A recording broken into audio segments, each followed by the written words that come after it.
নুরাজকে coaching এ দেওয়ার পরে নারমিনের অনেক খিদা লাগলো। কিছু কিনে নারমিনকে খাওয়াতে গেলেই অনেকগুলো কুকুর এসে হাজির হলো। আমি তো একটু ভয় পেয়ে গিয়েছিলাম। আসসালামু আলাইকুম, আপনাদের সবাইকে ওয়েলকাম জানাচ্ছি আজকের এই ভিডিওটিতে। এই যে দেখছেন লিচু, এই লিচু আবার আমার নুরাজের খুব প্রিয়। নুরাজের স্কুলের সামনে লিচু বিক্রি করছিল। নুরাজ বারবার বলছিল, মামুনি লিচু কিনে দাও। আমি আর না কিনে বাসায় চলে আসি। নুরাজের বাবাকে বলি নুরাজ কি করেছিল। আর তাই তো নুরাজের বাবা অফিস থেকে আসার সময় লিচু কিনে নিয়ে আসে। ওদেরকে লিচু খাইয়ে বাসা থেকে বেরিয়ে পড়ি। এখনো হয়তো ভাবছেন কোথায় যাচ্ছি। যাচ্ছি নুরাজের কোচিং সেন্টারে।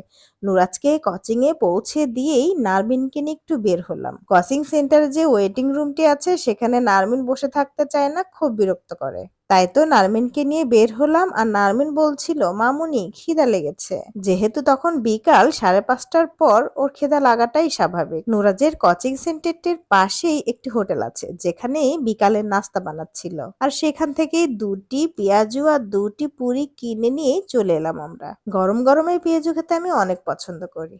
তাই তো আমার জন্য একটু পেঁয়াজু আর নারমিনের জন্য পুরি নিয়ে নিয়েছি। নারমিনকে বললাম, আগেই পার্কটিতে বসে খেয়ে নাও, তারপরে খেলাধুলা করো। এই মাঠটিতে ছোট বাচ্চাদের খেলাধুলা করার জন্য ভালো ব্যবস্থা রাখা আছে। আমরা খেলা দেখছি আর খাচ্ছি, এর মধ্যে কুকুর এসে হাজির। আমি তো বেশ ভয় ভয় পেলাম, কিন্তু পরে দেখলাম কুকুরগুলা বেশ ভদ্র।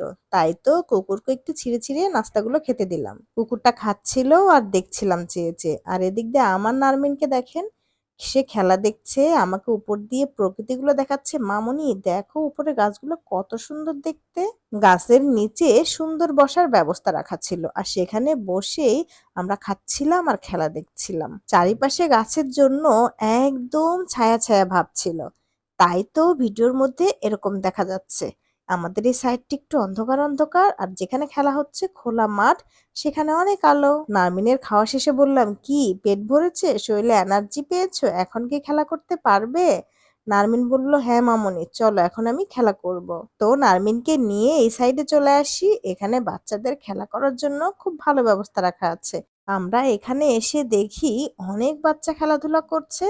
আর দোলনাতে নারমিন দোল খাওয়ার জন্য অপেক্ষা করছিল, কিন্তু দোলনা ফাঁকাই হচ্ছিল না। নারমিন তো কিছুক্ষণ অপেক্ষা করে আর ধৈর্য মানালো না, সে চলে গেল স্লাইডে।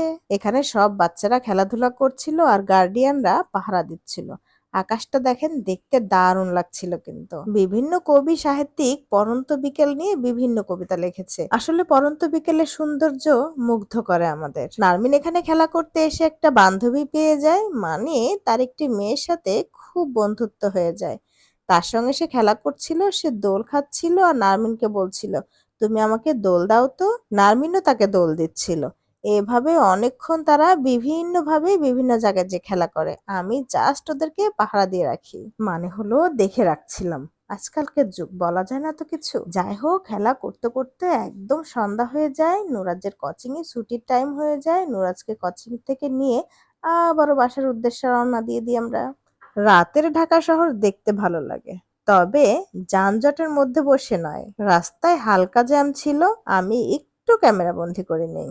আমার বাবার রাস্তাঘাটে বেশি ভিডিও করতে ভয় লাগে। মনে হয় কখন যেন হাত থেকে আমার ফোনকে নিজের ফোন মনে করে ছিনতাইকারী নিয়ে না চলে যায়। আকাশের দিকে তাকিয়ে দেখলাম সুন্দর একটি চাঁদ ঝলমল করছে।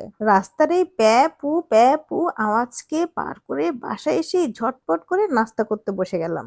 আর এই নাস্তাটি কিন্তু ছিল আলু পুরি, একদম বোম্বাই মরিচ দিয়ে আলু পুরি। আর এটি কিন্তু আমি বাইরের হোটেল থেকে কিনে নিয়ে এসেছি, কারণ আমরা বাইরে ছিলাম, বাসাতে ছিলাম না যে নাস্তা বানাবো। নাস্তা বানানোর সময়টুকু ছিল না।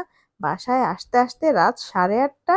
তখন কি আর নাস্তা বানিয়ে খাওয়া যায় বলেন? বাইরে থেকে নাস্তা কিনে এনে প্রিয় সন্তানদেরকে দিয়ে বললাম, তাড়াতাড়ি তোমরা খেয়ে নাও। আর আমিও ওদের সাথে ঝটপট করে খেয়ে নিয়েই রাতের রান্নার আয়োজন করতে চলে গেলাম। আজকের ভিডিওটি আর বেশি বড় করছি না। ভিডিওটি কেমন লাগলো প্লিজ কমেন্টসে জানাবেন। আপনারা সবাই ভালো থাকবেন, সুস্থ থাকবেন। আল্লাহ হাফেজ।